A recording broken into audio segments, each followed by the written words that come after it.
스포일러 많습니다. 욕설 간혹 있습니다. 청취에 주의하시길 바랍니다.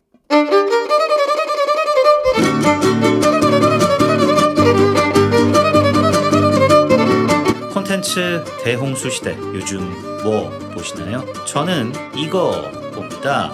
요즘 뭐 봄? 난 이거 봄. 요즘 극장 뭐 봄 103번째 에피소드 시작합니다. 안녕하세요.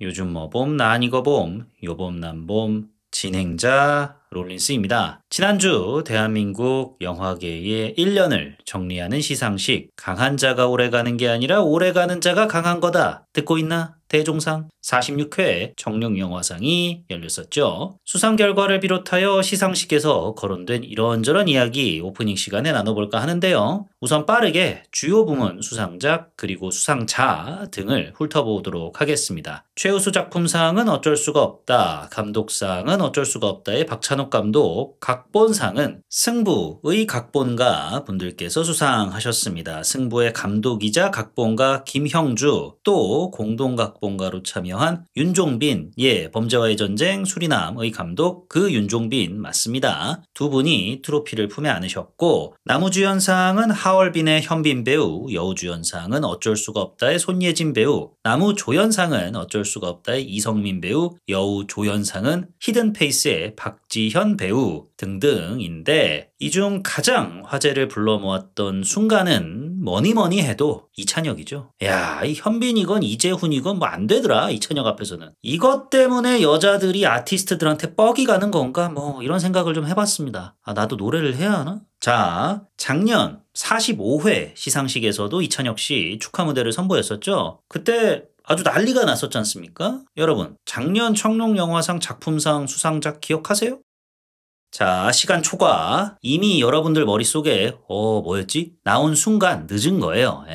작품상 수상작은 서울의 봄이었습니다. 하지만 이찬혁 씨의 무대는 어렴풋이나마 기억을 하시잖아요. 담겨있는 샴페인이 넘치지 않게 조심조심 다루다가 어느 순간 확 넘치던 말던 그게 뭔 상관이냐 하면서 덩실덩실 춤출 때의 쾌감에 이은 관짝 엔딩까지 이찬혁이라는 아티스트의 정수가 담겨있는 전위적인 무대로 청룡영화상을 뒤흔들어 놓으셨죠. 이거를 이번에도 아티스트 이찬혁 재현하셨더라. 한편의 뮤지컬을 보는 것 같은 무대, 실제로 같이 무대에 오른 아티스트 분들이 뮤지컬 배우분들이라 하더라고요. 대단히 인상적이었습니다. Back in the days. 주최 측 센스가 좋아요.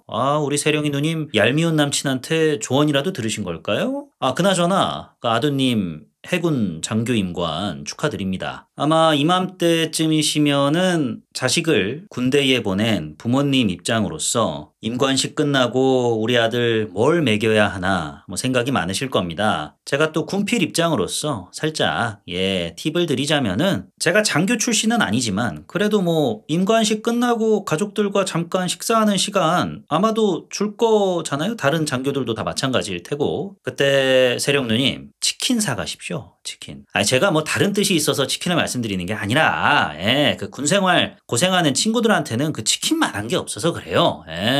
기왕이면은, 그래, 좋은 일도 있고 했으니까 깐부치킨 드시는 게 어떠실지. 아드님 부군께서도 잘 드시는 것 같던데 좋아하실 것 같고, 공개석상에서 간만에 만나시는 건데 분위기 좋게 가자고요.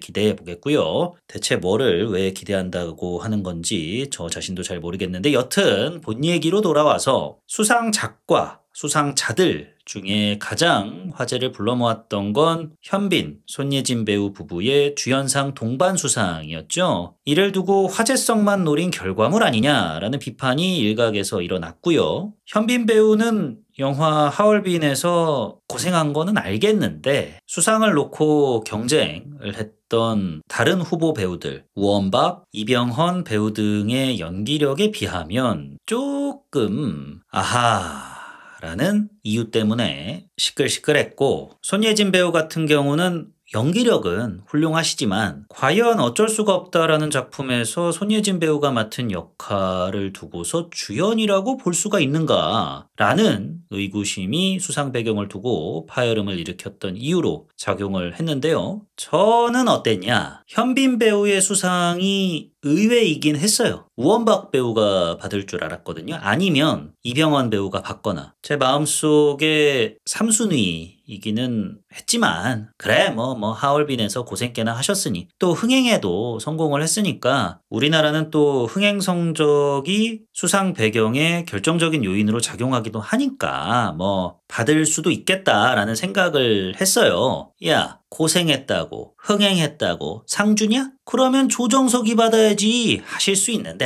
그래도 수고하셨다는 차원에서 또 비교 대상이 우원박 이병헌이어서 그렇지 과거 현빈 배우랑 비교를 해보면은 하얼빈에서의 현빈은 연기력이 많이 발전을 한 하여튼 씁쓸한 얘기 해서 뭐합니까? 여튼 받을 수 있다고 봅니다. 손예진 배우도 주연이 맞나 싶긴 하지만 이미 청룡영화상은 주연상, 조연상의 경계를 개나 줘버린 지가 오래가 됐어요. 영화 기생충에서 가장 빼어난 연기를 펼쳤다는 데에는 이견이 없지만 명명백백한 조연 역할이었던 조여정 배우에게 청룡이 여우주연상을 안겨줬지 않습니까? 그때부터 분류 기준의 맛이 살짝 갔어요. 그러니 손예진 배우에게 주연상을 안겨다 주는 거 청룡이 청룡했다라고 넘어갈 수는 있습니다. 문제는 실제로도 부부 사이인 두 배우가 공교롭게도 같은 시상식에서 동반 수상하니까 그림은 좋다만 이거 너무 화제성에 치중한 거 아니냐라는 느낌을 지울 수가 없었다는 것이죠. 아니나 다를까 수상 심사표 내역이 공개가 되었는데 정말로 좀 화제성이 수상 결과에 큰 영향력을 끼친 것처럼 보이더라고요. 청룡영화상의 수상 여부는 총 9표로 결정이 됩니다. 심사위원 8명에게 각 1표씩 그리고 네티즌의 유료 투표 결과 1표 이렇게 총 9표인데 과반수 득표자가 나올 때까지 재투표를 합니다. 네티즌 투표 결과는 어떻게 심사 과정에 적용이 되느냐? 1차 심사 때 만약에 네티즌 투표 1위 배우가 오직 네티즌에게만 선택을 받았고 다른 심사위원들에게는 표를 한 장도 못 받았다 하면은 그 후보는 2차 심사 때 탈락하게 됩니다. 2차 심사 때는 남은 배우들 중에 가장 많은 네티즌들로부터 선택을 받은 배우에게 네티즌 표가 돌아가게 되고요. 이해하셨죠? 이걸 이제 바탕에 깔고 심사 결과를 살펴봤더랬죠. 나무주연상 같은 경우 1차 때 우원박 배우가 4표를 받았고 현빈 배우가 네티즌 포함 3표였어요. 그러다가 2차 때 각기 이병헌, 조정석 배우에게 1표를 줬던 심사위원들이 현빈 배우에게 투표하게 되어서 4대5로 현빈 배우가 수상을 하게 되었고요. 여우주연상 같은 경우는 3차 투표까지 가게 되었는데 1차 때 손예진 배우가 네티즌 포함 3표, 영화 파과 의 이혜영 배우가 유력한 수상 후보셨죠. 3표였고 영화 하이파이브의 이재인 배우가 2표 이렇게 나름 좀 균등하게 표를 나눠 가진 상황이었습니다. 그렇게 2차로 갔어요. 2차로 갔더니 손예진 4, 이혜영 4 이렇게 돼버린 거예요. 과반이 안 나왔으니 3차로 가야죠. 3차 때 돼서야 손예진 6, 이혜영 3으로 손예진 배우가 수상하게 된 겁니다. 네티즌 투표라는 장치가 작용한 덕에 현빈, 손예진 두 배우가 1차 때부터 경쟁하는 다른 후보 배우들과 호각지세를 이룰 수 있었기 때문에 네티즌 투표 결과가 캐스팅 보트가 되어버렸으니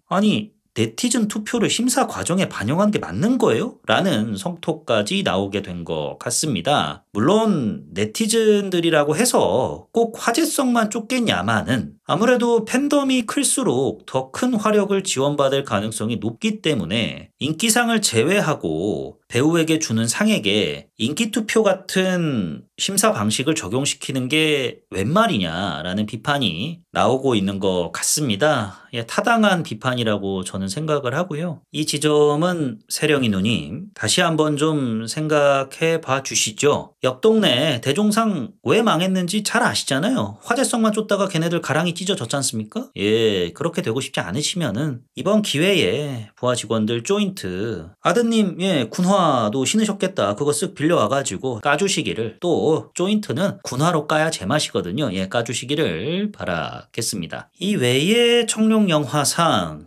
이모저모라고 하면은 충무로 영화판에서 스태프로 살아가면은 맞닥뜨리게 될 모든 일을 영화 작업 단 한 편의 단기 속성으로 겪을 수 있게 해주신다는 분이죠. 나홍진 감독의 신작 호프가 내년 7월에 개봉한다 합니다. 남우주연상 시상자로 무대에 오른 호프 출연 배우 황정민 배우가 무대 위에서 직접 밝힌 내용입니다. 호프, 봉준호 감독의 영화 설국열차를 뛰어넘는 충무로 역사상 가장 많은 제작비가 투입된 작품이라는 소문이 있죠. 그 규모에 걸맞는 위용을 내년 여름 극장가에서 뽐내주기를 바라겠습니다. 나홍진 감독 요양과 함께해서 뭐 이런저런 말은 많다지만은 영화 하나는 기깔나게 잘 만드니까 기대하겠고요. 또 뭐 다른 이모저모 가수 화사 씨의 축하 무대를 함께 꾸민 우원박 배우의 일명 멜로 눈깔 또 소소하게 화제를 자아냈죠. 화사 씨의 신곡 굿 굿바이 뮤직비디오에 우원박 배우가 상대 배역으로 출연을 했었다 보니까 화사 씨의 축하 무대가 펼쳐진다 라는 소개 멘트가 나왔을 때부터 뭐 우원박 배우랑 뭐 가벼운 퍼포먼스 하나 보여주려나? 기대를 했던 거는 사실이에요. 저뿐만 아니라 아마 많은 분들이 기대를 하셨을 겁니다. 기왕 시청자들 이렇게 기대하게 만든 김에 기대감을 환희로 연결을 시키려면 우원박 배우가 서프라이즈 이렇게 뾰로롱 하고 나와야 되잖아요. 근데 카메라 감독 요 양반이 풀샷을 요상하게 잡는 바람에 축하 무대 중간쯤에 우원박 배우가 자리에서 일어나서 무대 한켠으로 이동하는 게 찍혔어요. 아니 이 양반 뭐 축하 무대 하루 이틀 찍어? 원데이 투데이야? 아니 KBS잖아. 아니 뭐 하는 거야?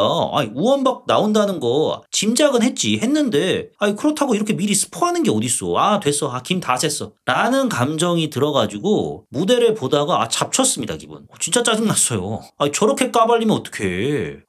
정말 우리 원톱 박정민인데 침착맨만도 못한 카메라 워킹을 KBS 카메라 감독이라는 양반이 처하고 앉아있으니 그러니까 공중파가 안 되는 거야.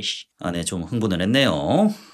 뭐 그래도 우원박 배우 언제나 그렇듯 멋진 모습 보여주셔가지고 짜게 식었던 마음이 다시 돌아오게 되었습니다. 우원박 배우의 멜로 작품 기대해보겠습니다. 대신에 뭐 좀 푸릇푸릇한 거 말고요. 그 유나 배우랑 찍은 기적이었나? 뭐 그런 거 말고. 알잖아. 다 아는 양반이 뭐 그런 걸 찍어. 그런 도키도키한 거 말고 헤어질 결심 때처럼 그 소속사 사장님 황정민 배우처럼 너나 더 이상 안 볼 거냐? 그럼 결혼 때려쳐 이씨 같은 질펀한 멜로 으른 멜로 선보여주기를 바라봅니다. 댓글 소개 시간 가져보도록 하겠습니다. 먼저 팟빵의 램선우 님께서 행복의 나라 에피소드에 이성균 배우의 명복을 빕니다. 잘 있게 라고 남겨주셨습니다. 이성균 배우 우리 곁을 떠났다는 것이 아직까지 믿기지가 않습니다. 차기작 준비에 매진하고 계실 것만 같은데 돌아오지 않을 여정에 나서신 지가 어느덧 2년이 다 되어 가네요. 착잡합니다. 부디 그곳에서는 편안함에 이르셨기를 램선우님과 함께 진심으로 기원합니다. 다음 댓글 살펴보겠습니다. 스포티파이 나우유시미 뚜리 에피소드에 들어갈 때 1000, 나갈 때 100인 인천아웃백 님께서 그 전에 이 닉네임 뜻이 뭔가요? 숫자가 반대면은 그나마 이해를 하겠거든요. 들어갈 때 100만 원 정도 깨질 거라고 예상을 했는데 인천아웃백 얘 좀 치네. 맛이 좋아. 해가지고 뭐 이거 시키고 저거 시키고 하다 보니까 1000만 원이 깨지게 됐더라. 뭐 아웃백 가가지고 100만 원 깨지는 것도 대단한 거라 1000만 원씩이나 깨질 일이 뭐가 있겠나 싶긴 하지만 뭐 이렇게 뭐 오버페이 하게 됐다라는 식으로 이해할 수 있겠는데 반대니까 무슨 함의를 닉네임이 내포하고 있는 건지 궁금해지네요. 설명해 주실 수 있으시다면은 댓글로 남겨주시면 감사하겠고요. 어떤 댓글 남겨주셨냐? 크리스마스 특집 괄호 열고 해리포터 나 홀로 집에 등등 괄호 닫고 해주십시오 형님이라고 남겨주셨습니다. 작년에 제가 크리스마스 특집 에피소드를 업로드 했었죠. 크리스마스와는 전혀 상관이 없는 영화 상류사회 에피소드를 업로드했었는데 아니 뭐 그렇게 상류사회 캐스팅 비화 얘기 해달라 하시기에 비화 싹 녹여내가지고 에피소드에 버무려 내 것만 반응이 뭐 없어가지고 뭐 제가 재미없게 풀어내서 그런 거죠. 예, 압니다. 아는데 그래도 저 좀 여러분들에게 실망을 좀 했어요. 뭐 그럴 수 있잖아요. 예, 그래서 올해에는 아유 뭐 뭔 놈의 크리스마스 특집이냐, 추석 특집도 접은 판에 안 해 생각을 했었습니다. 근데 또 이렇게 댓글을 남겨주시니까 고려를 다시 좀 해보려고 합니다. 하겠다는 건 아닙니다. 고려를 해보겠다예요. 크리스마스 에피소드로 뭘 다뤄야 할지도 일단 거기서부터 고민을 해봐야 되니까 또 기왕이면은 조회수 잘 나오는 그런 거 하면 좋잖아요. 해리빠따나 나 홀로 집에 있는 데는 반응이 그닥 없을 듯 보이고요. 해리빠따와 아리따운 죄수면은 모르겠는데 그건 이제 어디서 봐야 할지도 모르겠고 등등 해가지고 에피소드 선정 과정에 시일이 꽤나 걸릴 것 같아서 뭐가 좀 정해지면은 말씀 올리도록 하겠습니다. 그리고 진격의 거인 시즌4 에피소드 11월 가기 전에 올리겠다는 말씀 제가 지키기 위해 사실 그 전에 올렸어야 하는데 어찌됐든 간에 이번 주에 올라옵니다. 무조건 올라옵니다. 반드시 올라옵니다. 꼭 올라옵니다. 기어코 올라옵니다. 후원자의 성원에 보답하는 자세 곧 보여드리겠습니다. 그 다음에 유튜브 더 페이퍼 에피소드에 아재23T 님께서 모범택시 해주세요 라고 댓글 남겨주셨는데 안 합니다.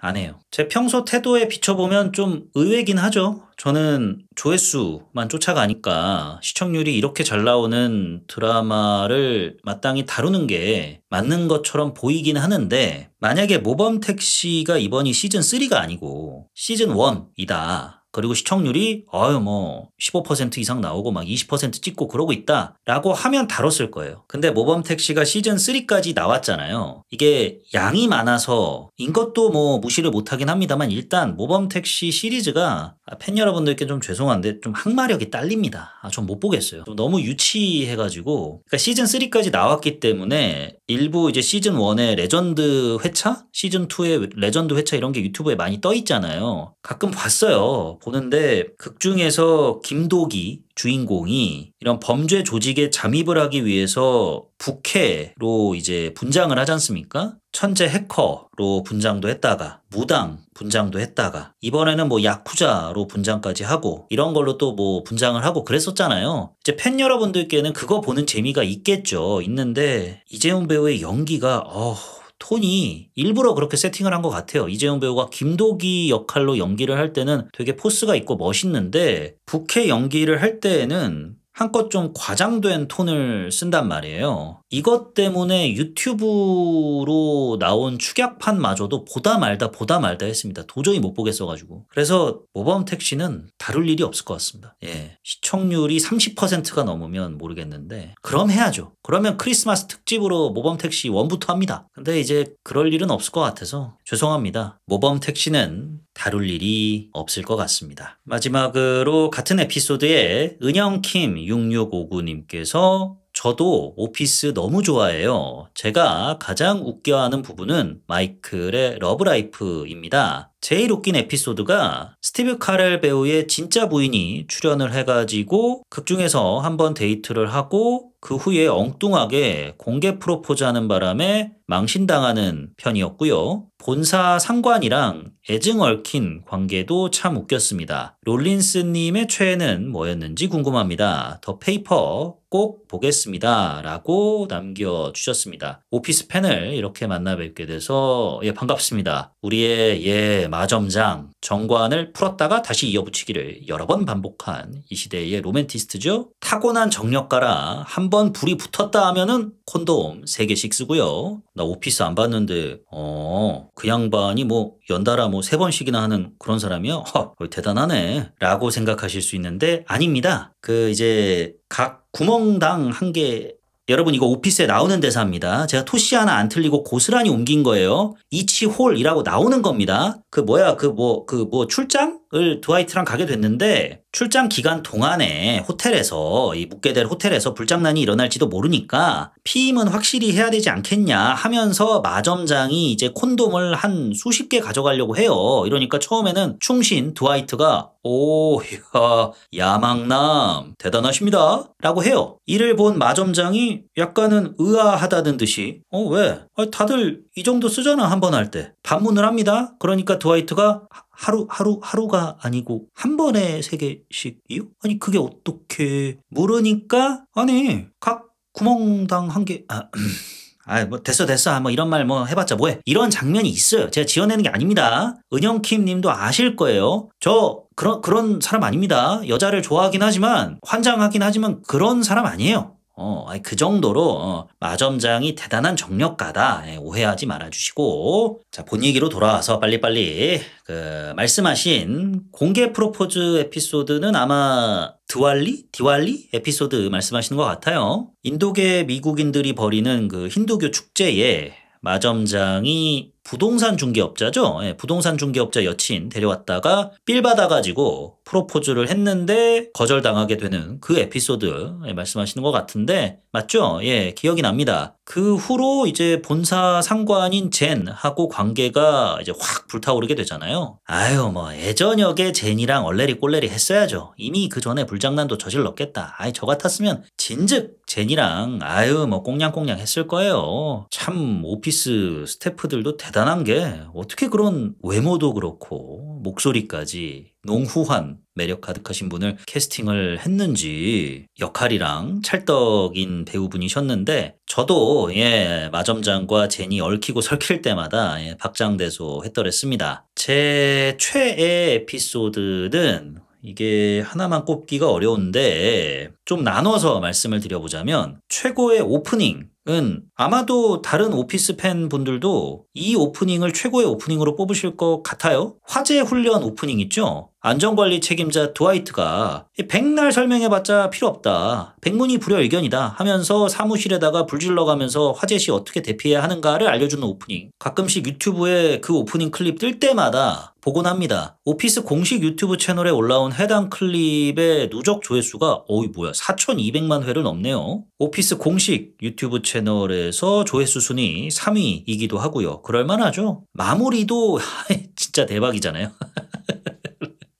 쓰러진 스탠리한테 마점장이 CPR 하면서 스탠리, 버라기스 프레지던트, you are black! 이라고 외치는데 볼 때마다 터집니다. 아는데도 터져요 정말. 그 다음에 최고의 개그신은 직원들 자녀가 사무실에 놀러오는 에피소드 있잖아요. 그때 스탠리의 딸이, 제가 스탠리 진짜 좋아하는데 죄송합니다. 스탠리의 딸이 사무실에서 가장 젊은 남자 직원인 라이언에게 관심을 이렇게 보인단 말이죠. 근데 스탠리 딸이 미성년자라 라이언은 최소한의 리액션만 하는데 하필 그걸 라이언과 그렇고 그런 사이인 켈리가 보게 되고 켈리가 스탠리한테 가서 따님하고 라이언하고 좀 묘한 분위기를 풍기는데요 라고 하니까 스탠리가 그거를 확인하고 나서는 Are you out of your mind? She's a child. How dare you? 하면서 그 나른했던 스탠리용이 갑자기 켄드릭 라마의 빙의를 해가지고 라이언을 말로 막 조지는 그 장면. 생각만 해도 웃기네. 제 최애 개그신입니다. 나중에 다른 에피소드에서 오피스 직원들 회식할 때 우연히 또 라이언이랑 스탠리 딸이 펍 같은 데서 마주치게 되잖아요. 그걸 공교롭게 스탠리가 보면서 저 새끼가 하면서 Are you out of mind? 하는 그 장면. 그것도 또 앞선 스토리랑 연결이 되어서 그런지 그 장면 때도 너무 웃겼습니다. 이게 최애 개그신이고요. 그다음에 가장 기억에 남는 에피소드를 꼽아본다면 말해 뭐합니까? 마지막 에피소드죠. 시즌 9라 쓰고 외전 시즌 2라 읽는 시즌의 마지막 에피소드를 말씀드리는 거 아닙니다. 시즌 7에서 마점장이 떠나는 에피소드. 얘가 공식적으로 오피스의 마지막 에피소드잖아요. 제가 착각하는 게 아니지 않습니까? 그렇죠? 그 에피소드 가 가장 기억에 남는데요. 마점장이 떠난다는 내용뿐 아니라 이별에 대한 접근 또한 상당히 감동적이어가지고 지금껏 제 기억에 깊숙이 박혀있는 에피소드로 자리매김하게 되었습니다. 오랜만에 오피스 떠올리면서 얘기 나누니까 괜시리 기분이 좋아지네요. 역시 제가 늘 말씀드리죠. 진짜 좋은 영화는 극장 밖을 나설 때 비로소 시작된다. 라고요. TV쇼도 마찬가지인 것 같아요. 네. 은영킴님 덕에 추억이 안겨다주는 즐거움을 만끽할 수 있었습니다. 감사드립니다. 댓글 소개 시간 여기까지였고요. 본격적인 이야기 시작해 보겠습니다. 요즘 뭐봄 나 아니거 봄. 요즘 극장 뭐봄. 난 위크나이트 위키드 포굿 봄. 지금 시작합니다.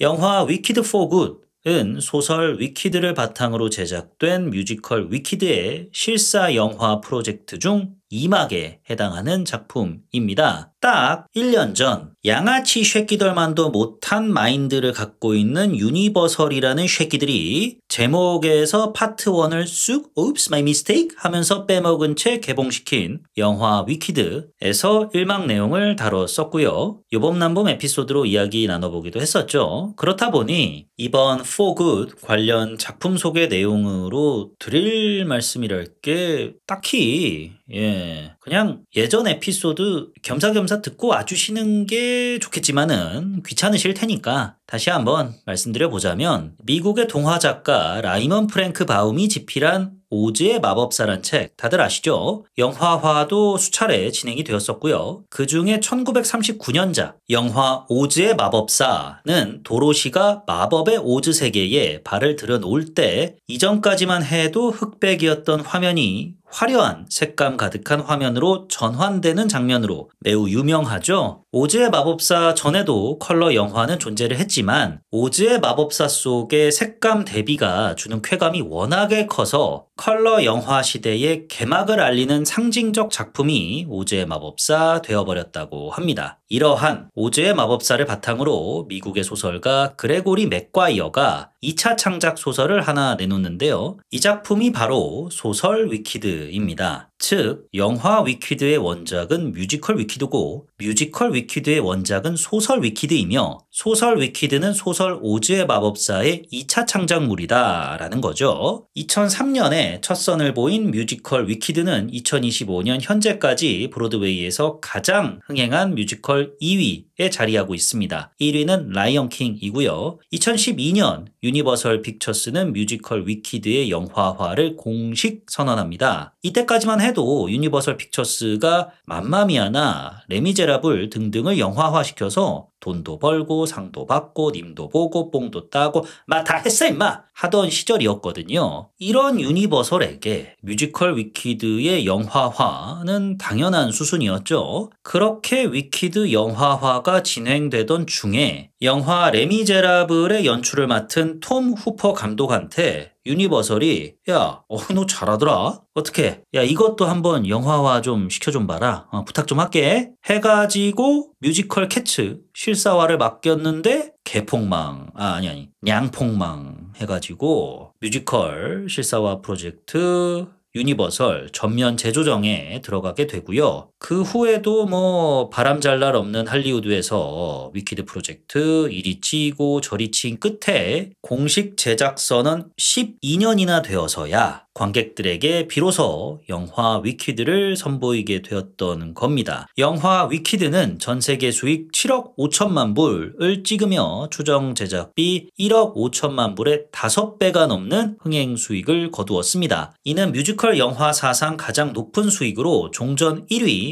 2008년 개봉작 영화 맘마미아의 6억 1천만 불을 아득히 뛰어넘는 액수이기도 합니다. 다만 국내에서는 맘마미아가 458만 명으로 위키드 228만 명의 2배가 넘는 최종 관객 수를 기록했네요. 여담이었고요. 원래는 위키드라는 누가 봐도 이 영화 한 편에 뮤지컬 위키드의 기승전결이 다 담겨 있겠구나 기대를 할 만큼 부재 없이 깔끔한 공식 제목에 맞게 영화 한 편으로 다 이야기를 녹여내가지고 제작하려고 했답니다. 허나 소설 오즈의 마법사에서 파생된 소설 위키드를 원작으로 둔 뮤지컬 위키드를 원작으로 하는 영화다 보니까 이것저것 고려할 게 산더미 없겠죠. 자연스러운 전개와 풍성한 서사를 위해서 두 편으로 나누어서 만들기로 결정하게 됐다 합니다. 그렇게 영화 위키드 개봉 후 1년에 달하는 인터미션이 지나고 영화 위키드 for good 마침내 개봉하게 되었는데요. 2부까지 한 큐에 다 찍었기 때문에 뭐 당연한 얘기지만 영화 위키드 for good의 연출은 영화 위키드와 동일한 존 추 감독이 맡았고요. 출연 배우로는 아리아나 그란데, 신시아 에리보, 양자경, 제프 골드블룸, 그리고 미국 피플지 선정 2025년 가장 섹시한 남자 조나단 베일리 배우 등등이 이름을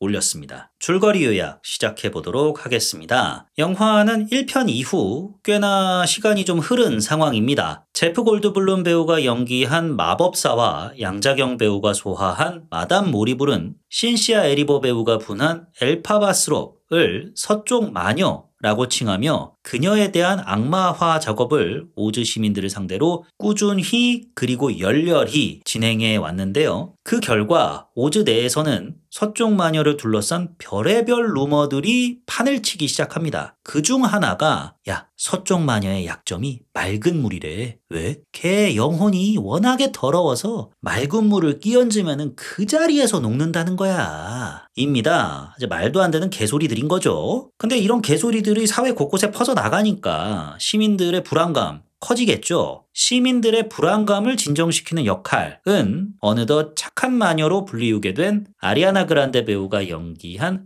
글린다의 몫이 되어버렸습니다. 마법사의 추악한 진실을 알게 된 뒤 당신의 계획에 협조할 마음은 없다 라며 뛰쳐나갔던 엘파바와 달리 글린다는 마법사와 마담 모리블 곁에 남기로 했습니다. 이 같은 선택을 하게 된 배경에는 그녀의 어린 시절을 눈여겨볼 필요가 있습니다. 어렸을 때도 글린다는 지금처럼 만인에게 관심을 받아왔어요. 계속해서 관심을 받고 싶었던 글린다는 관심을 끄는 수단으로 마법을 들먹였지만 해당 능력이 없었기에 발휘할 수가 없죠. 그때마다 뛰어난 임기응변으로 마법을 쓸 수 있다 속여가면서 위기를 넘겼지만은 가슴 한켠에는 언젠가 내 진실이 드러나 사람들이 날 떠나면 어떡하지? 나를 향한 관심이 사그라들면 어떡하지? 라는 불안감이 자리 잡게 되었던 것입니다. 서쪽 마녀 엘파바는 이러한 당국의 박해에도 동물 차별을 조장하는 사기꾼 마법사의 실체를 오즈 시민들에게 알리기 위해 불철주야 노력하나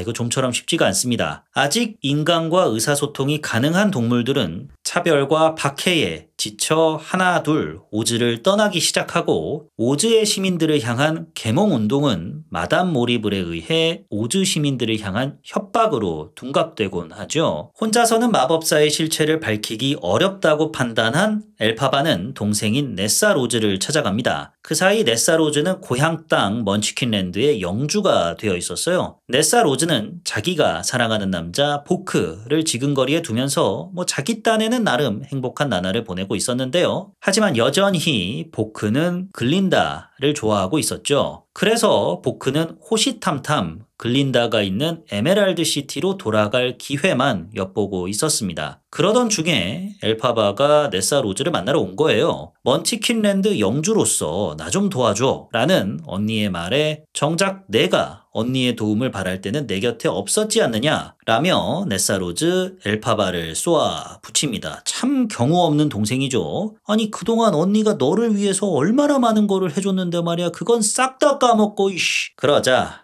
우리 성씨가 고운 언니 엘파바는 주문을 외워서 잠시나마 네사 로즈를 공중보양시켜 해방감을 느끼게 해주는데요. 기쁨에 겨운 네사 로즈는 보크를 찾습니다. 엘파바를 보며 하늘을 나는 네사 로즈를 보며 보크 짐짓 당황하지만 이내 그럼 네사 로즈 너는 더 이상 내 도움이 필요 없겠구나 라더니 글린다가 곧 피에로랑 결혼을 한단다. 그 전에 내 마음을 꼭 그녀에게 전하고 싶다 라는 말을 남기게 됩니다. 이에 격분한 네사로즈가 엘파바의 주문서를 펼치더니 지 마음대로 읽어내려가기 시작해요. 보크는 이내 가슴을 움켜쥐더니 심장이 쪼그라드는 것만 같다 라는 말만 남긴 채 쓰러집니다. 뻔뻔하기 그지없는 네사로즈는 엘파바에게 어떻게 좀 해봐 라면서 다그칩니다. 제대로 읽었든 엉망으로 읽었든 간에 한 번 뱉은 주문은 되돌릴 수가 없어요. 그럼에도 엘파바는 어떻게든 이를 수습하려고 최선을 다합니다. 응급수술을 마친 후 엘파바는 오즈바닥에서 한타까리하는 사람들이 한데 모일 것으로 예상되는 글린다와 피에르의 결혼식장으로 향합니다. 마법사의 실체를 까발리기에 최적의 장소다라고 생각을 한 거죠. 성대한 결혼식이 열리기 불과 몇 시간 전 엘파바는 마법사를 먼저 찾아갑니다. 진실을 직접 말할 수 있는 마지막 기회를 주기 위해서였는데요. 이에 대한 마법사의 대답, 이거 참 흥미롭습니다.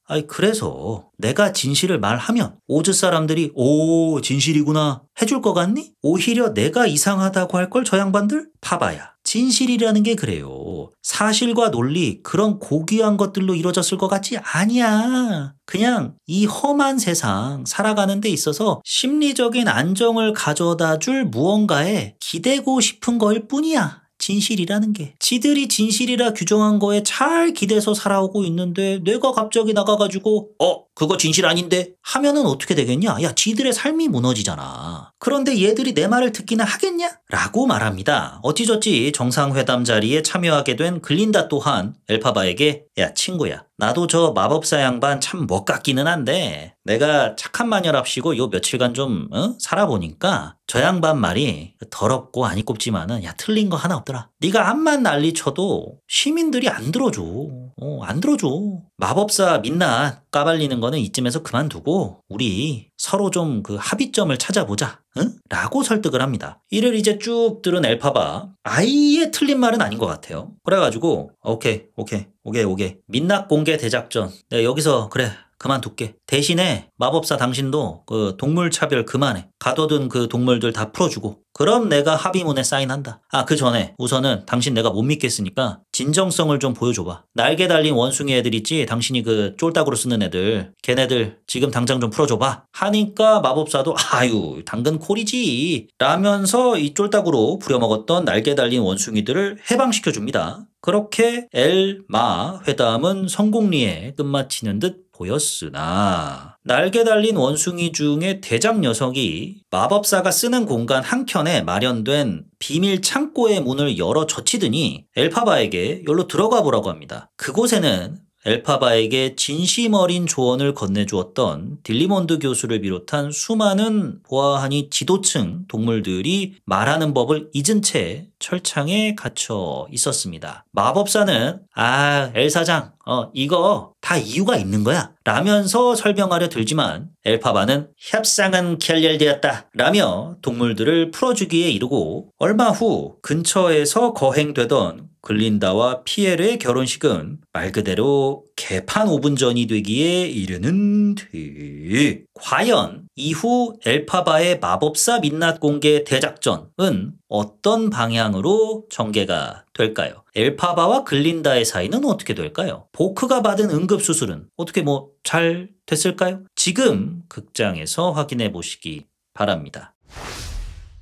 영화 위키드 포 굿을 보고 제가 느꼈던 좋았던 점과 아쉬웠던 점 말씀드려 보도록 하겠습니다. 저는 위키드의 원작을 읽어본 적도 본 적도 없습니다. 지난 1년간의 인터미션 동안에도 원작을 따로 접해보진 않았어서 오로지 영화만 보고 느낀 점 말씀드린다는 거 참고 부탁드리겠습니다. 먼저 좋았던 점. 가장 좋았던 지점은 사회 비판적 메시지였습니다. 마법사와 마담 모리블이 어떻게 엘파바를 악마화하는지까지는 어린이 동화에서조차 흔히 볼 법한 방식들이어서 별다른 감흥이 없었는데 줄거리 요약 때 언급을 드렸듯이 엘파바와 마법사가 정상회담을 할 때 마법사가 진실 관련해서 이런저런 이야기를 꺼내잖아요. 그때 저는 위키드란 작품을 약간 좀 동화라고 바라보면서 봤었는데 아니구나, 어른 동화구나 라는 식으로 인상이 전환이 되었습니다. 대중을 자기 편으로 만들기 위해 선동과 여론 호도를 추진하는데 이것도 적정선을 넘어가기 시작하면 대중 스스로 자가 발전한다. 진실을 외친다 한들 무의미한 메아리에 불과하게 되어버린다. 그때가 되면 선동가도 쉽게 컨트롤할 수 없는 지경에 이르게 된다. 그러니 너도 이쯤에서 진실투쟁 그만하고 나랑 합의점을 보자. 내가 또 고향 땅에서는 알아주는 구락꾼이었으니 이 위기 또한 어찌저찌 잘 넘길 수 있을 것이다. 이 같은 마법사의 대사, 제프 골드블룸 배우의 능글맞은 연기가 더해져서인지 저 또한 엘파바 마냥 그걸 듣는데 귀가 솔깃해졌습니다. 마법사의 이 같은 말을 글린다가 옆에서 또 장단을 맞춰주잖아요. 물론 완전한 마법사 편이어서 그런 것이 아니라 내가 공인으로서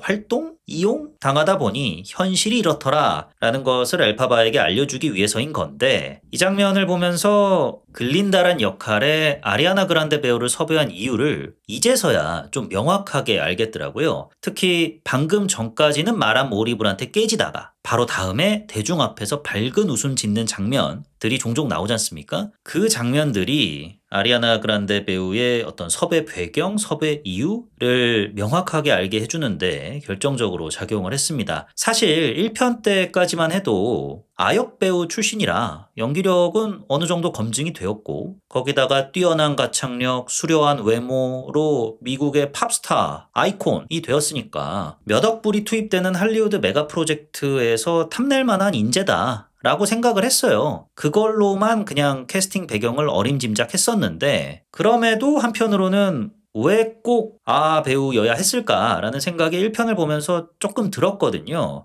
배우하고 글린다 캐릭터가 너무 안 어울린다 라기보다는 너무 잘 어울려요. 근데 1편까지만 해도 글린다의 공주병이 매우 부각되다 보니까 캐릭터가 별로 매력적으로 느껴지지가 않았었고 2편 내용을 몰랐다 보니 단순히 그냥 팝스타로서의 아리아나 그란데의 화려한 면모, 화제성 이런 것들만을 고려해 캐스팅한 건가? 이런 생각들을 했었어요. 그러다가 2편을 보고 나서야 이래서 아배우를 캐스팅한 거구나가 확 와닿게 됐는데 왜냐면은 위키드4 굿은 저는 아리아나 그란데라는 인물에 대한 메타 영화처럼 느껴졌기 때문인데요. 2편에서 글린다는 퍼블릭 피규어 공인으로 활동하게 되죠. 오즈 시민들의 걱정과 근심을 덜어주기 위해 불철주야 노력하는 인물인 것처럼 행동을 해야 한단 말이에요. 너는 그냥 내가 시키는 대로 하면 돼. 알아들어 이 꼭두각시야? 라는 말을 윗사람으로부터 들었더라도 잠시 후 행사장에 도착했을 때는 아름다운 밤이에요 하면서 그 어느 때보다 밝게 웃어야 한단 말이죠. 그 외에 예전에 그 가수 케이티 페리 있잖아요. 최근에 쥐스탱 투리도 캐나다 전 총리와 연인 관계로 발전한 그 가수 케이티 페리의 다큐멘터리였나? 거기에 이런 장면이 나옵니다. 콘서트를 불과 몇십 분 앞두고 대기실에서 케이티 페리가 이제 오프닝 무대 꾸밀 준비를 하고 있는데 남편으로부터 이혼하자라는 문자를 받아요. 케이티 페리 멘붕에 빠지죠. 펑펑 울고 난리가 납니다. 하지만은 프로니까 팬들이 기다리고 있으니까 화장 다시 다 하고 오프닝 무대 꾸미러 콘서트장으로 향해요. 콘서트장 딱 들어가자마자 밝게 웃으면서 여러분 반가워요 하면서 노래를 시작하거든요. 아티스트 아리아나 그란데도 어렸을 때부터 엔터업계에 발을 들였다 보니까 이런 일들을 모르긴 몰라도 겪었을 거 아니겠습니까? 사생활이 됐든 소속사와의 갈등이 됐든 방금 전까지 그것 때문에 골머리를 앓았지만은 행사장에서는 밝게 웃으면서 무대를 꾸며야만 했던 일들이 있었을 거란 말이죠. 글린다 후보군에 있었던 다른 배우들도 비슷한 일을 엔터업계에 종사하다 보니까 겪었을 수도 있겠지만은 아배우 같은 경우는 미국 팝계의 하나의 아이콘이고 팝스타고 하다 보니까 배우들이 경험했을 그것과는 감히 추측컨대 차원이 다른 공인으로서 아티스트 아리아나 그란데는 공적인 일에 종사하는 사람은 아니니까요. 유명인으로서의 고충을 겪었을 거라고 생각을 합니다. 그렇기에 2편 들어서 글린다가 겪게 될 감정의 파고를 누구보다 공감할 수 있는 배우였겠구나 아배우가 라는 생각이 들더라고요. 배우의 개인적 배경, 이 캐릭터에 겹쳐져 보임으로써 관객으로 하여금 덕분에 캐릭터에 한층 더 몰입할 수도 있었고요. 글린다 역의 아배우가 찰떡인 이유를 드디어 이해하게 되었다. 이해하고 나서 보니까 정말 최고의 캐스팅이고 최고의 캐스팅에 걸맞는 표정 연기랄지 이런 것들을 선보여줬다. 그 점이 좋았다. 그 다음에 오즈의 마법사의 캐릭터들과 꽤나 부드럽게 연계되는 지점 좋았습니다. 도로시, 겁쟁이 사자, 양철 나무꾼, 허수아비 등 오즈의 마법사 캐릭터들이 어떻게 위키드 세계관에 녹아들게 될까? 원작을 접해보지 않은 사람 입장으로서 큰 관심사였는데요. 전부 다 그럴듯하게 연계가 되더라고요. 그중 가장 인상적이었던 연계점은 도로시였습니다. 동생을 아끼는 엘파바의 심리를 역이용한 글린다. 아이디어의 의도 자체는 엘파바를 위해서였던 거긴 하지만 어찌됐건 아이디어 제공자가 글린다인 건 맞잖아요. 그 후에 이제 마담 모리블의 연출, 그래가지고 딱 결과물을 봤는데 이 결과물이 의도에서 한참 벗어나 버려가지고 네사 로즈가 이제 사망하게 되는 비극적인 엔딩을 맞이하게 되는데, 이것이 엘파바와 글린다 간의 갈등의 고를 깊어지게 만들죠. 이러한 스토리 라인을 도로시는 어쩌다가 오즈에 오게 되었나에 대한 배경으로 쓴 거잖아요. 야, 이 그레고리 작가 글 좀 쓰네? 타자 좀 쳐? 라는 인상을 받았습니다. 결말이 좀 급한 거는 아쉬웠지만 전체적으로 오즈의 마법사랑 위키드 스무스하게 연결이 되더라. 2차 창작물로서의 미덕 아니겠느냐 라는 느낌을 받았었고요. 그리고 마지막에 도로시의 얼굴 안 보여주잖아요. 이 점 참 좋았습니다. 만약 도로시의 모습을 대놓고 보여줬더라면은 위키드 서사에 있어서 클라이막스로 가고 있는데 집중력을 깨트릴 수 있는 요소로 작용했을 것 같아요. 엘파바와 글린다의 사랑과 배신 그리고 우정 끝을 향해 가고 있는데 도로시가 갑자기 따단 등장해가지고 죽어라 서쪽 마녀 하면서 대사 한마디라도 치면은 좀 깨죠. 이 밖에 이 배우 주디 갈란드 배우와 싱크로율이 어떻네 저떻네, 그래도 주디 갈란드가 더 나은 것 같네, 이런 얘기가 또 나올 가능성이 있다 보니까 정작 관객들의 관심사가 다른 데로 셀 가능성도 있었을 거고요. 감독 말로는 관객이 각자만의 도로시를 갖게 하고 싶었기 때문에 일부러 얼굴을 안 보여주는 연출을 택한 것이다 라고 말씀을 하셨던데 아주 훌륭한 선택이었다고 생각을 합니다. 아쉬웠던 점에 대해서 말씀드려보도록 하겠습니다. 2편에 대한 제 전반적인 감상은 1편보다 사회 비판적, 풍자적 메시지의 범위가 넓어지고 깊어져서 좋긴 했지만 여러모로 심심했다인데요. 심심했던 지점에 대해 이 아쉬웠던 점에서 하나하나 이제 풀어나가 보도록 하겠습니다. 먼저 한 방이 없는 넘버 아쉬웠습니다. 1편과 2편의 지향점이 다르긴 하죠. 1편은 위키드를 처음 본 저도 이게 위키드라는 작품의 메인 디쉬구나 라는 거를 대번에 짐작할 수 있는 넘버들을 대거 포진시켜가면서 다채로운 색감과 화려한 군무로 관객들을 사로잡을 계획으로 구성이 된 프로젝트였다면, 당연히 이제 1편 본 사람이면 대부분 2편도 볼 테니까 또 1편에서 바로 이어지는 내용이다 보니 2편만 보는 사람은 없을 테니까 2편은 서사에 담긴 감정의 농도를 진하게 가져가는 쪽으로 짜여졌죠. 그래서인지 2편에 나오는 넘버들은 화려함보다는 감정에 더 방점을 뒀다는 인상을 받았습니다. 하이라이트 장면에서 흘러나오는 포굿 넘버가 대표적이죠. 탁 지르는 고음 거의 없이 서로를 향한 마음을 녹여낸 가사만을 대화하듯 엘파바와 글린다가 주거니 받거니 하잖아요. 앙상블도 없고 화려한 배경도 없이 오로지 엘파바와 글린다의 표정과 작은 몸짓 하나하나를 카메라가 담아내고 있지 않습니까? 이 같은 포굿 넘버를 비롯해서 2편에 나오는 넘버들을 위키드 원작 팬분들이라면 감격스럽게 보셨을 테지만은 저는 좀 심드렁했어요. 노래가 좋긴 좋은데도 좀 여러모로 심드렁했습니다. 왜 그런지 생각을 해보니까 1편과 2편의 지향점이 다르다곤 하지만 그래도 시리즈로 구성이 되어 있다 보니 어쩔 수 없이 1편이 더 낫네, 2편이 더 낫네 비교해가면서 볼 수밖에 없잖아요. 저는 다 때려다 부수는 블록버스터를 좋아하는 사람이다 보니까 디파인 그래비티 같은 원숭이 막 피하다가 창문 깨지고 빗자루 타고 열로 갔다 절로 갔다 날아가고 고음 팍팍 지르고 이런 거를 선호하다 보니 아무래도 이 편의 넘버들이 전반적으로 밋밋하게 다가오더라고요. 중간에 정상회담 할 때 원더풀 그거는 지금도 머릿속에 남아서 연신 원더풀 흥얼거리게 만들었지만 또 엘파바가 오케이 알았어 이제 내가 가야 할 길을 정했어. 니들이 원하는 게 서쪽 마녀다 이거지? 오케이 맞다이로 들어와 이씨 하면서 각성하는 No Good Deed 넘버는 제가 또 좋아하는 스타일대로 막 고음 폭발 가득했지만 그럼에도 1편의 넘버가 전체적으로 더 만족스러웠다. 게다가 이제 넘버의 기능적인 의미로 바라봤을 때 넘버라는 건 기승전결에 있어서 결에 해당하는 거지 않습니까? 지금 당장 너와 내가 겪고 있는 갈등이 됐든 사랑이 됐든 뭐가 됐든 간에 이 감정의 결실로서 넘버를 주로 부르고는 하는데, 그리고 2막이다 보니까 대부분의 그런 감정들이 끝을 향해 달려가는 서사를 취하고 있다 보니까 넘버가 감정선의 끄트머리로 작용할 때가 많단 말이에요. 근데 여기서는 이 편에서는 워낙 전반적인 전개가 좀 급작스러웠어요. 요리 갔다 저리 갔다 싸웠다가 화해했다가 다시 붙었다가 감정선이 휙휙 책장 넘기듯 넘어가 버리니까 감정의 끝을 담당하는 넘버를 온전히 감상하기 힘든 측면이 그래서 있었습니다.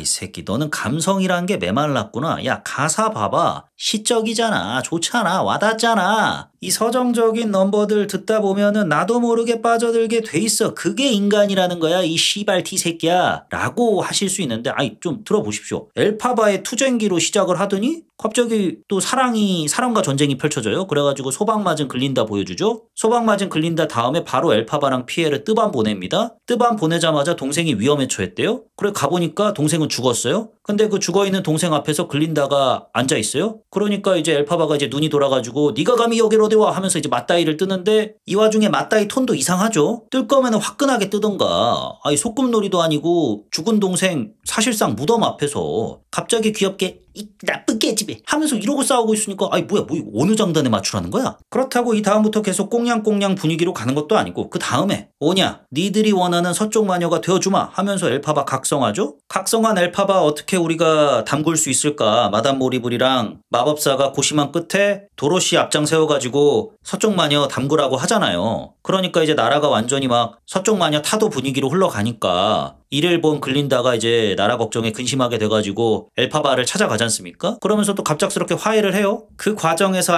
알고 보니 엘파바 너의 친부는 마법사였다더라. 마법사 이 양반아, 당신은 지금 방금 너의 친딸을 죽인 거야. 그러니까 조용히 꺼져. 자, 이제 우리 뜻대로 됐다. 오즈 시민들에게 엘파바 너의 진면목을 보여주자. 라고 하지만 사람들은 믿지 않을 거니까 글린다 너는 이 나라를 평화롭게 통치하기 위해서 나를 짓밟아 하고 오케이 알았어. 그렇게 다크나이트 엔딩 끝. 1막까지 합해가지고 도합 4시간 40분 가까이 되는 상영 시간을 고려하면 후반부 들어서는 좀 정돈된 톤으로 가야 하는데, 방금 전에 말씀드린 것처럼 이랬다가 저랬다가 하니 극이 파편화된 느낌을 받았어요. 이러니 넘버에 제대로 집중을 할 수 있겠습니까? 감정선의 마무리 기능을 담당하는 넘버로서의 본연의 기능도 충실하지 못했던 거 아닌가 라는 생각을 받았어요. 그러니 이제 전반적으로 심심한 거죠. 뮤지컬 영화인데 넘버가 심심하다.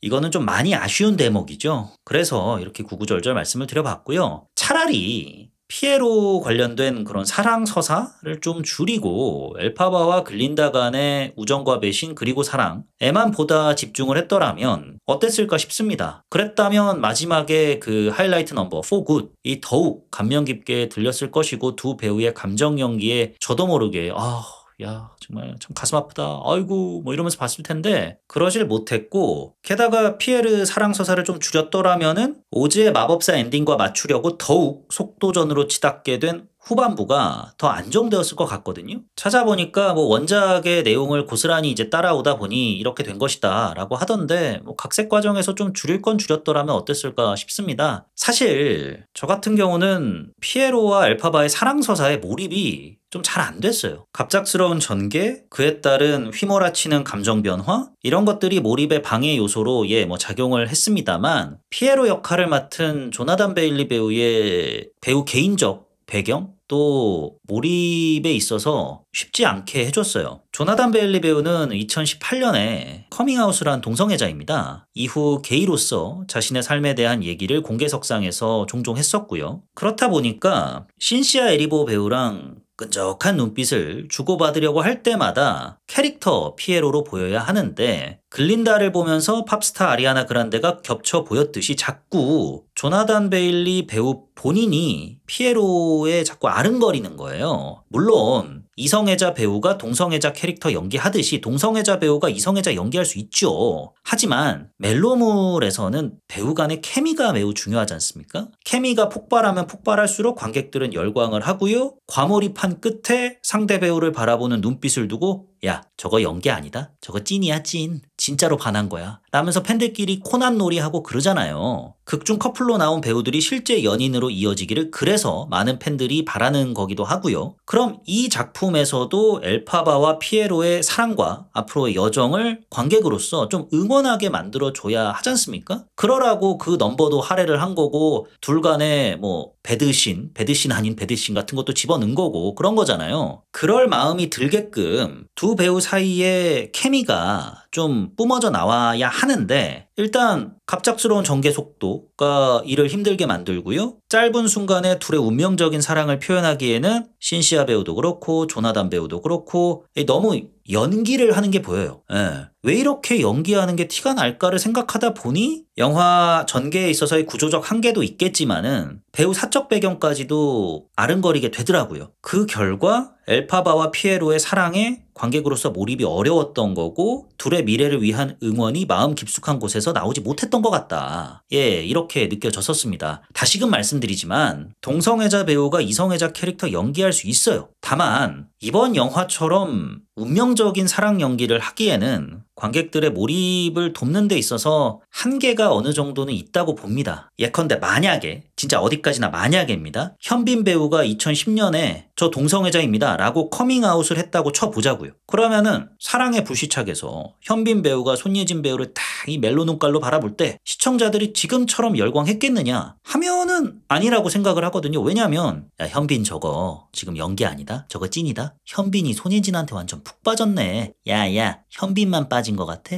손예진 눈 흔들리는 거 봐. 손예진도 넋이 나간 거야. 어머어머 둘이 진짜 사귀는 거 아니야? 라는 시청자들 간의 대화 자체가 성립할 수가 없기 때문이죠. 그러면 이러한 한계를 연기로라도 극복을 해냈어야 되는데 그러지도 못했다는 생각을 받았습니다. 한계를 극복했던 적이 조나단 배우가 있었기 때문에 좀 더 아쉽게 느껴지는 거예요. 넷플릭스 드라마 브리저튼에서 조나단 베일리 배우 카사노바 캐릭터를 훌륭하게 소화를 해가지고 시청자들로부터 야, 저 사람 저 게이 아닌 거 아니야? 라는 극찬이죠. 이걸 들었잖아요. 여담이지만은 조나단 배우가 브리저튼에서 그 이성애자 캐릭터를 맡은 거에 대해서 인터뷰에서 이렇게 밝혔더라고요. 동성애자 배우에게는 이성애자 역할을 잘 맡기지 않는 편견이 있어서 커밍아웃을 꺼리는 분위기가 있는데 동성애자인 내가 이성애자 캐릭터를 맡아 로맨스물을 잘 해내가지고 이러한 편견을 깨고 싶었다. 이렇게 말씀을 하셨더라고요. 그 결과 편견을 완벽히 깨내셨죠. 그에 힘입어서 위키드에도 캐스팅이 되신 거고요. 하지만 우선 동성애자 배우가 이성애자 역할을 맡는 것과 그렇게 구현된 캐릭터에 관객이 몰입하는 것은 또 별개의 문제잖아요. 그러다 보니까 여지껏 동성애자 배우가 이성애자 캐릭터를 연기를 해가지고 로맨틱 코미디물이나 멜로물의 주연으로 등용됐던 사례가 현저히 적었던 거고요. 그렇죠? 그 사례가 반대의 경우는 많은데 그러니까 이성애자 배우가 동성애자 캐릭터를 연기해가지고 뭐 멜로물의 주연이 됐던 적은 많지만 반대의 경우는 별로 없었지 않습니까? 예, 위키드를 통해 조나단 배우가 다시금 편견을 깨기 위한 시도를 하셨다는 점은 배우로서 큰 결단이고 대단한 도전이었다고 봅니다만 적어도 이번 위키드에서는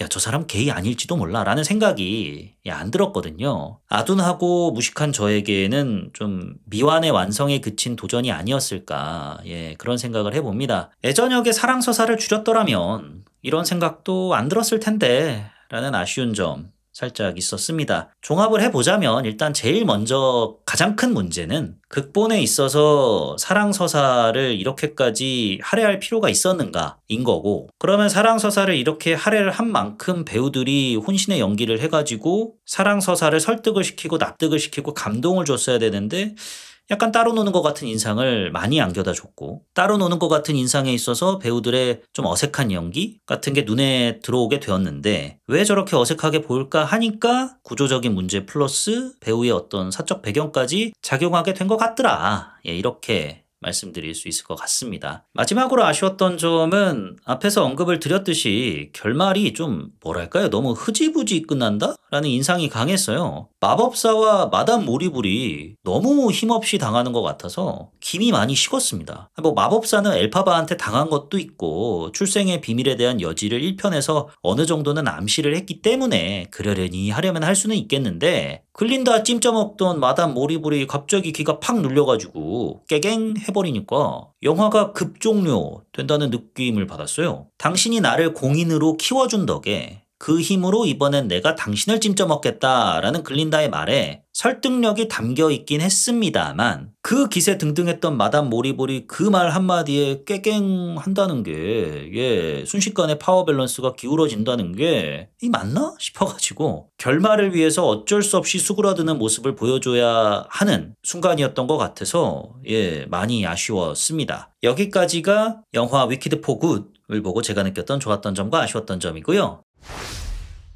별점 남겨보도록 하겠습니다. 3.0 나쁘지 않은데 입니다. 1편에 제가 3.5점을 줬더라고요. 1편에 비해서 말씀드렸듯이 메시지는 강화되었을지언정 그 점은 참 만족스러웠을지언정 전반적으로 뮤지컬 영화라고 볼 수 있나 싶을 정도로 좀 밋밋하고 해가지고 0.5점을 뺐습니다. 그래서 3.0 나쁘지 않은데 라는 점수를 주게 되었습니다. 영화 위키드 포 굿에 대한 제 한 줄 평은 회오리 정계에 날아갈 뻔한 주제의식을 간신히 붙잡는 데 성공한 위크나이트입니다. 불어라 동남풍 한방에 도로시 집이 오즈 세계에 떨어진 것처럼 앞서 여론을 호도하는 방식이라든지 진실에 대한 이런저런 이야기 이 모든 것들이 중반되면서 서서히 희석이 되더니 후반 가서는 글린다와 엘파바의 화해 서사 때문에 자취를 감춰버렸어요. 물론 글린다와 엘파바의 관계가 위키드 극에 있어서 가장 중요한 서사 한 축을 담당하고 있는 건 맞습니다만 그 관계라는 것이 결국 엘파바를 비롯한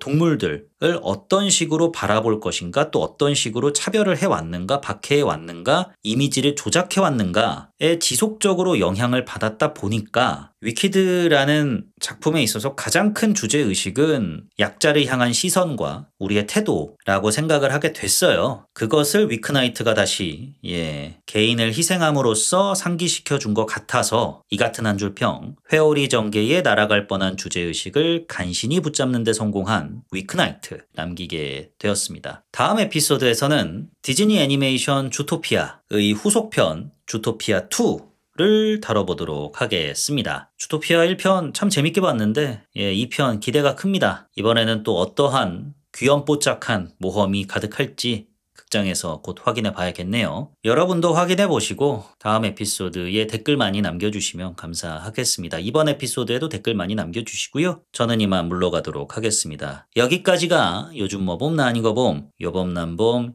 요즘 극장 뭐봄 103번째 에피소드 영화 위키드 포 굿이었습니다. 지금까지 저는 진행자 롤린스 였고요. 들어주셔서 대단히 감사합니다. Wonderful. They call me wonderful.